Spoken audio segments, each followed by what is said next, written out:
The inspiration behind our exhibit at the Doorstep of Culture, Black Spaces as Sanctuaries, was a recent art gallery exhibit by Michelay and Thomas, which displayed a Black mid-century family home. So over the summer, I assigned Renee Watson's Piecing Me Together for 7th grade summer reading. It's about a young girl who's in high school, who's an artist, and she has a mentor who takes her to a number of different things. And one of the things that she takes her to see is a exhibit by Michelay and Thomas. And that same summer, I was going to see Michelay and Thomas with my cousin, and I just thought, what a perfect opportunity to show our students what art exists in Los Angeles. Entitling this exhibit at the Doorstep of Culture, Black Spaces as Sanctuaries, we knew we had to very clearly define what a sanctuary meant. So for us, when we think of the idea of Black sanctuaries, we know that sanctuaries are not always a physical place. A lot of times the sanctuaries that we have, especially in our community, may not have a fixed or specific location, but we know that all Black sanctuaries really hone in on the idea of acting as a place of solace, as a place of refuge, and as a place of empowerment. The process for creating this exhibit was quite extensive. We started back in October, and from there we worked with members of our Black Student Union as well as with our Black Student Union advisors to really curate a space that reflected the values and the different cultural points that we wanted to highlight. So families were a part of the vision from the get-go. We were really adamant about, having our students from the Black Student Union bring in artifacts from their parents, their great-grandparents' homes, their grandparents, all of it. We wanted to really add that special touch so that people would know that these are artifacts that really mean something to our community. From there, we started to collaborate with Miss Alford and Miss Kremen because they're in charge of the Eastern Star Gallery, which is our on-site gallery space here at Archer.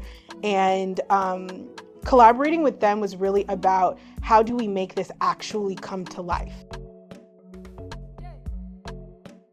When we bought the wood paneling, it was beige, and that was in no one's homes. And so Ms. Hannah Kremen, who is a co-advisor for Eastern Star Gallery, she really worked with them to find the right color paint, and they all painted them one by one and helped us glue things together, screw things into the walls, and it was just a really beautiful collaborative effort.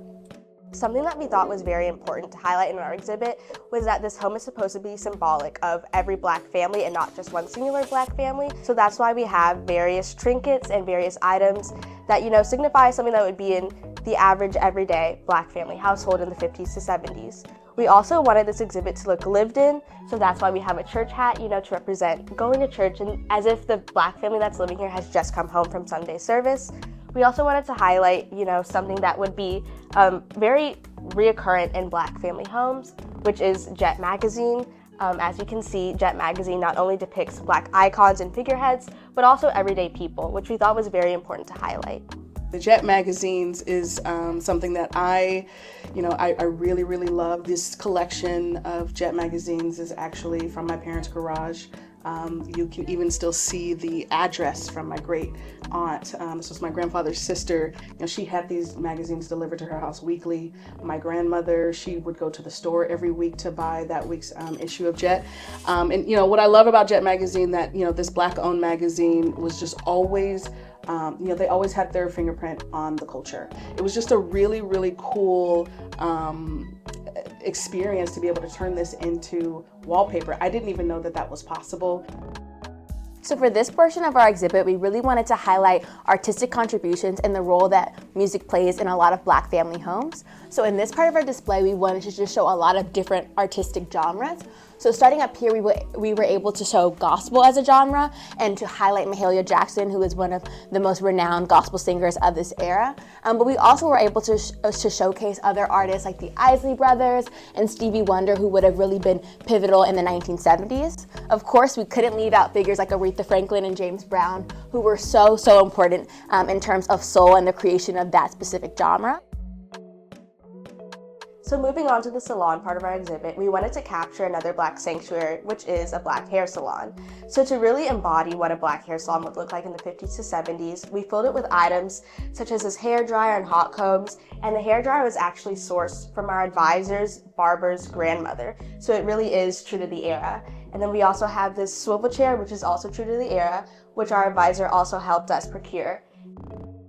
In curating this exhibit, we knew that media, TV, and movies were something that we really wanted to highlight so that we could see the diversity in depictions, but also some common themes. And with our advisors, we were able to source this TV, and through this video loop, which I actually had the pleasure of creating, we were able to highlight a lot of different Black TV shows and movies. So the earliest TV show that we showed was the Amos and Andy show, and then through various clips, we were able to show other shows like like Good Times, The Jeffersons, and movies like Foxy Brown and Shaft.